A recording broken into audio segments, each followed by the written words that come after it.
لبيك اللهم لبيك لبيك لا شريك لك لبيك إن الحمد والنعمة لك والملك لا شريك لك لبيك اللهم لبيك لبيك لا شريك لك لبيك إن الحمد والنعمة لك والملك لا شريك لك لبيك اللهم. Bismillahirrahmanirrahim. Selamat malam, assalamualaikum. Waduh, masih di channel kami Gusmed Official. Kali ini Gusmed Official, waduh, sudah ada di pinggir jalan raya Trunojoyo Lur ya. Tepatnya di depan atau jalan masuk ya daripada area TPU Desa Bulupitu Selatan Gondang Legi ya. Edisi pertemuan rutinan Jamaah Istighosah Al-Barokah ya, yang mana setiap hari Kamis malam Jumat pagi Jamaah Istighosah Al-Barokah bertempat di makam Mbah Khohir dan Mbah Midah Ikomi yang berada di area TPU Desa Bulupitu Selatan Gondang Legi. Tonton dulu ya video ini selengkapnya, jangan di skip-skip agar tidak penasaran dan tidak gagal paham. Jika bermanfaat jangan lupa dibantu subscribe, like, share, and komen gratis agar Gusmed Official semakin lebih giat membuat berbagai macam video terbaru dan terunik yang sekiranya bisa diambil pelajarannya. Maka inilah ya suasana di makam Mbah Khohir dan Mbah Midah Ikomi ya oleh jamaah rutinan Istighosah Al-Barokah. Hari ini Kamis tanggal 1 Juni 2023. Adapun susunan rutinan di Mbah Khohir dan Mbah Midah Ikomi ya oleh Gusmed Official dan jamaah Istighosah Al-Barokah. 1. Pembacaan arwah, dilanjut pembacaan surat Yasin oleh Mas Rizky Al-Barokah. 2. Istighosah dan penutup doa amin oleh Gusmed Official. Maka tonton ya video ini selengkapnya, jangan di skip-skip begitu agar tidak penasaran dan tidak gagal paham begitu ya. Di support, waduh, berupa wetang kopi lur ya dari Mbah Matsari ya begitu. Kemudian ada gorengan ini ya dari Pak Mat Wagir ya, dan kemudian pisang dari Bapak Imam Maliki, aqua dari Wangkas begitu. Maka sebentar lagi ya acara rutinan di makam Mbah Khohir dan Mbah Midah Ikomi ya oleh Gusmed Official dan jamaah Istighosah Al-Barokah akan segera dimulai. Tonton dulu ya, jangan di skip-skip, dan tonton selengkapnya video ini. Tinggalkan like, komen yang bagus-bagus, bantu share sebanyak-banyaknya begitu agar Gusmed Official semakin lebih giat membuat berbagai macam video terbaru dan terunik yang sekiranya bisa diambil pelajarannya. Hari ini Kamis tanggal 1 Juni 2023, edisi rutinan, edisi Malam Barokah, edisi nuntut ridho Allah di makam Mbah Khohir dan Mbah Midah Ikomi, Jalan Trunojoyo, tepatnya di area TPU Desa Bulupitu Selatan Gondang Legi, Malang, Jatim.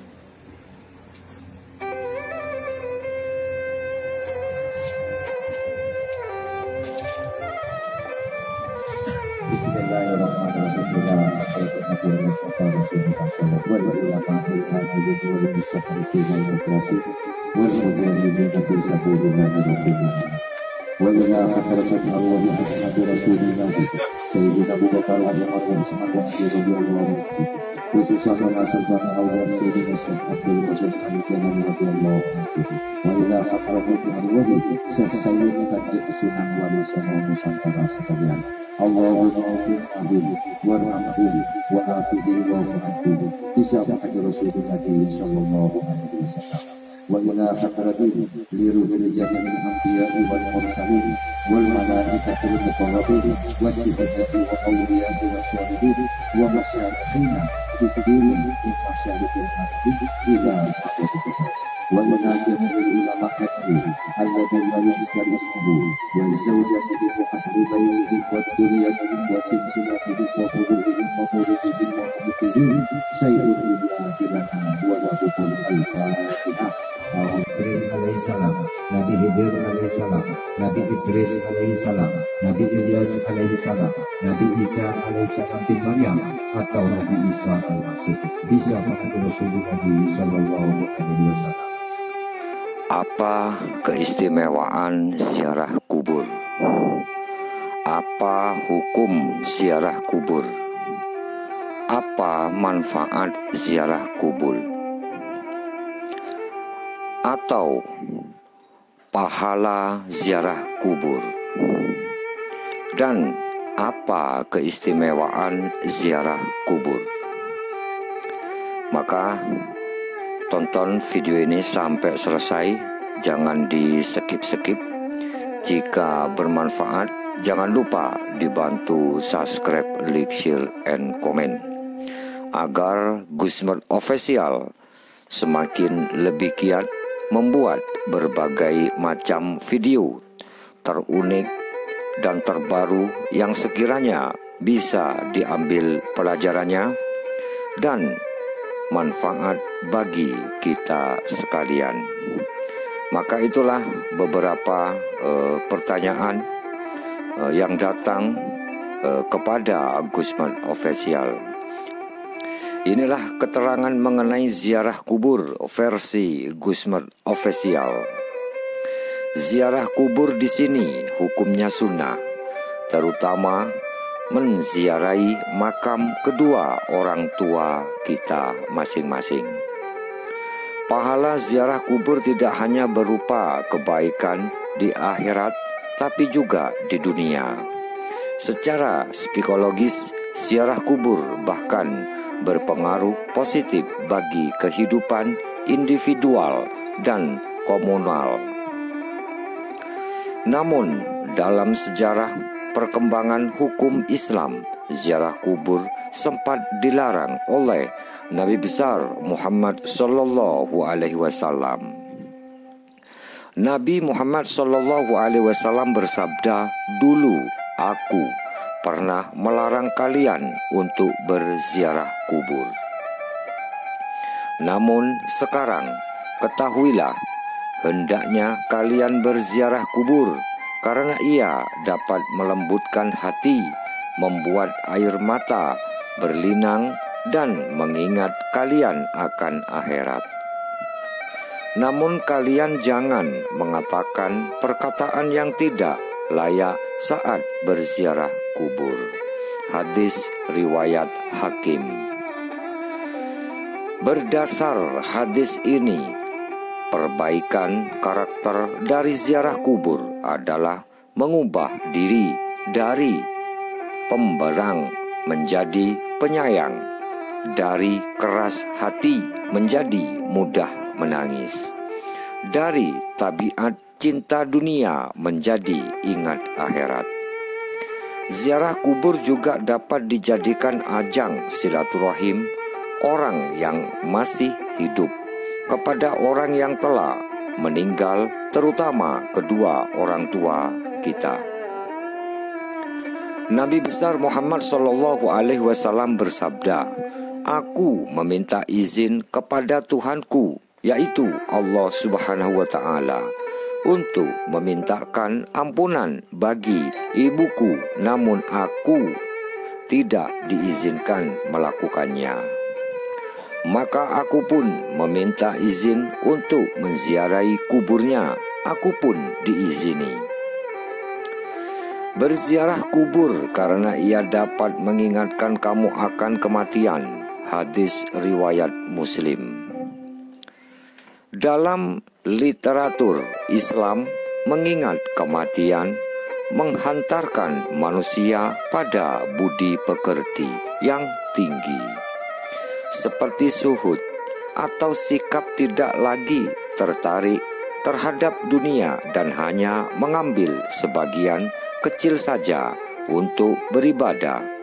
Soal ini Ibnu Hajar Al-Asqalani dalam Al-Munabinat bercerita tentang Ibrahim bin Ahad yang ditanya soal dirinya hingga mencapai tingkat zuhud. Inilah jawaban Ibrahim bin Adhad. Pertama, kubur itu menakutkan, sedangkan aku tidak punya sesuatu yang dapat menyelamatkan. Kedua, aku melihat perjalanan menuju akhirat sangat jauh, sementara aku tidak punya bekal. Ketiga, aku meyakini Allah Subhanahu wa Ta'ala Maha Perkasa sebagai hakim, sedangkan aku tidak punya argumen apa-apa. Oleh karena itu, tepatlah perkataan Abu Bakar Siddiq, sebagaimana juga dikutip oleh Ibnu Hajar Al-Asqalani, barang siapa yang masuk kubur tanpa bekal, seakan-akan dia mengarungi lautan tanpa kapal. Nabi SAW, keadaan mayat di dalam kubur tidak ubahnya seperti orang yang tenggelam meminta tolong. Hadis riwayat Dailami. Nabi Muhammad SAW ini cukup membuat kita untuk segera berziarah kubur. Nabi besar Muhammad SAW bercerita, apabila seseorang meninggal, diperlihatkan kepadanya tempat kembalinya pada pagi dan petang.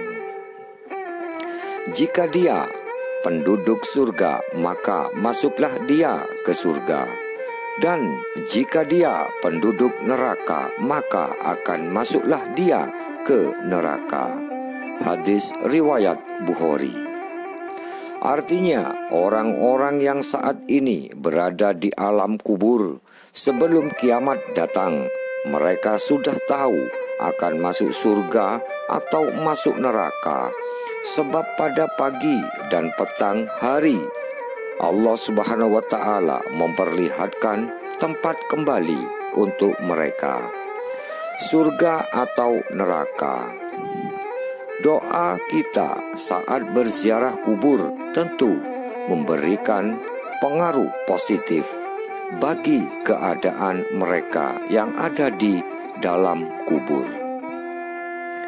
Kesimpulannya, kebaikan ziarah kubur dirasakan oleh orang yang berziarah dan yang diziarahi.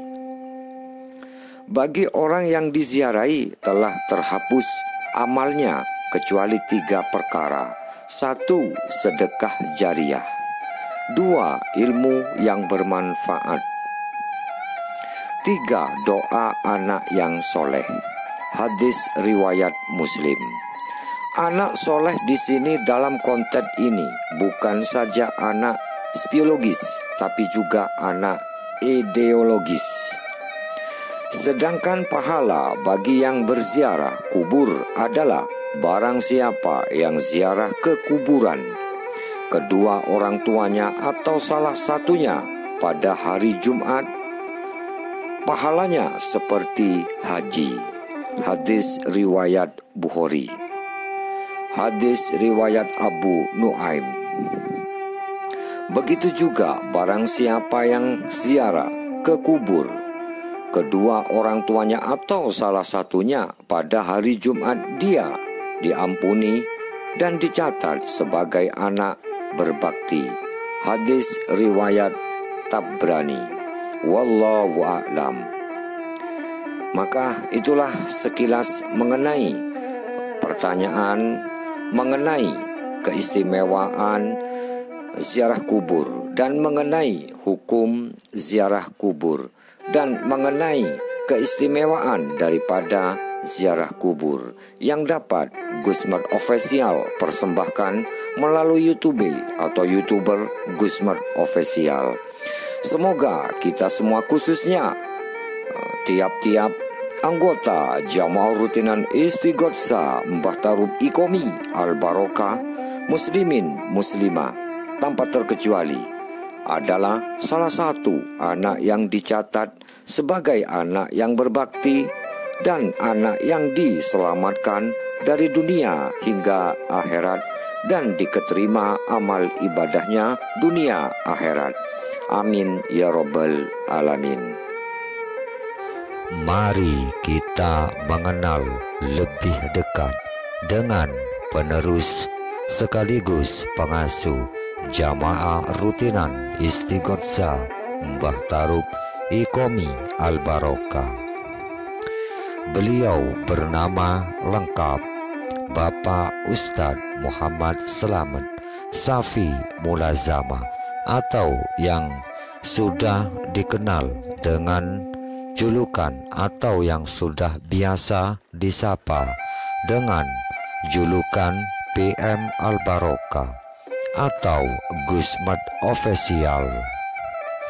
Sosok Regilius Cicit dari pendiri Duta Family Al Barokah, tempat pemberi segala sarana dan segala solusi. Dari almarhumah Mbah Marsinten atau yang sudah dikenal dengan julukan beliau Mas Griwo, binti Mbah Tarub Ikomi Desa Ganjaran Utara, seorang penerus dan pengasuh Jamaah Istighotsah Al Barokah Desa Ganjaran Utara Gondang Legi di Majelis Zikir atau Wirid. Figur pengayoman dan mempunyai jiwa kepemimpinan dan banyak membina organisasi kemasyarakatan. Sosok nasionalis berlatar belakang dari Ikatan Keluarga Besar Ikomi Bani Kohir Bani Midah, Desa Ganjaran Utara Gondang Legi, Malang, Jatim. Aktif melakukan pemberdayaan di berbagai macam bidang, syiar, berkarya, duta famili, kesenian tradisional, keilmuan, bela diri, karomah, jurus, tenaga dalam, kanuragan, dan lain-lain. Berikut ini adalah renungan mengenai 6 manfaat mendoakan orang lain. Salah satu bentuk komunikasi kita sebagai umat muslim dengan Allah Subhanahu wa Ta'ala adalah dengan cara berdoa.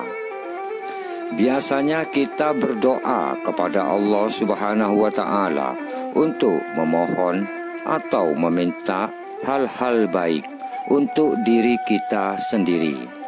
Tetapi ternyata jika kita menyelipkan doa-doa terbaik untuk orang lain, maka itu juga akan mendatangkan banyak manfaat untuk diri kita sendiri. Nabi Muhammad SAW bersabda, doa seorang muslim untuk saudaranya dengan tanpa sepengetahuan saudaranya itu mustajabah atau mustajab. Di atas kepala orang itu ada malaikat yang mencatatnya. Setiap kali orang itu mendoakan kebaikan bagi saudaranya, maka malaikat tersebut mengucapkan amin.